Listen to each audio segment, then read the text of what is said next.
This is why emotional intelligence matters so much right now. If we can't manage our emotions, A, we won't be able to think clearly. B, we won't be able to tune into other people. When we are unable to manage our emotions, when we're under pressure, we become more self-referential. We stop listening. I think that's a really important skill. And I think if people don't know this, IQ is pretty concrete at age 16, 17.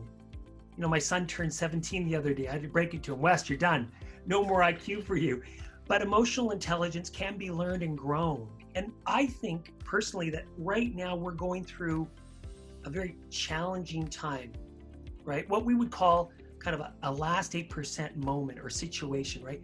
A moment that's more difficult than the usual moments we face. That could be a conversation we need to have, a decision we need to make, or any situation.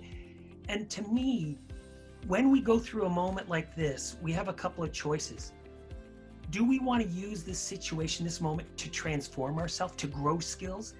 Because we know, and as you know, I work with Olympic athletes and people under pressure.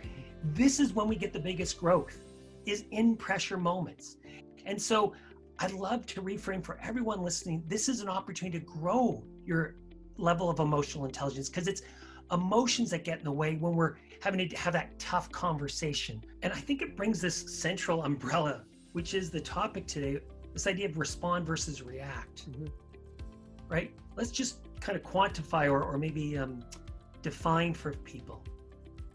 The difference is that at times when we feel pressure, when the world feels that it's closing in on us, when we feel under threat, because of the way our brain works, we can get reactive.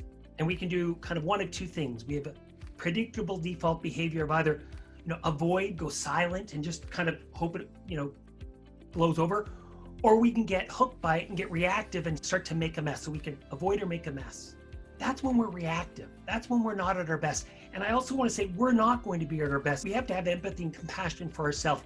We will make mistakes. I've made mistakes in the last 12 weeks. You can ask my team about that, right? That is just normal.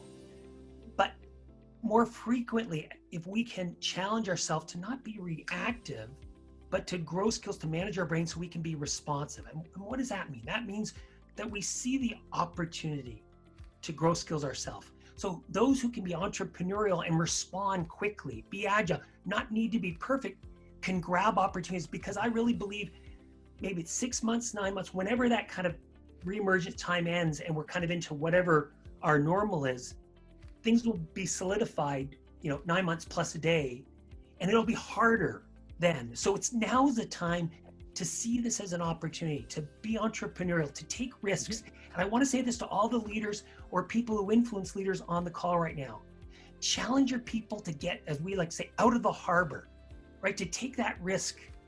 If we can do that and we can model that for our teams, then all of a sudden, when we get to that end of this reemergence phase, we might be in a much better position than we were earlier.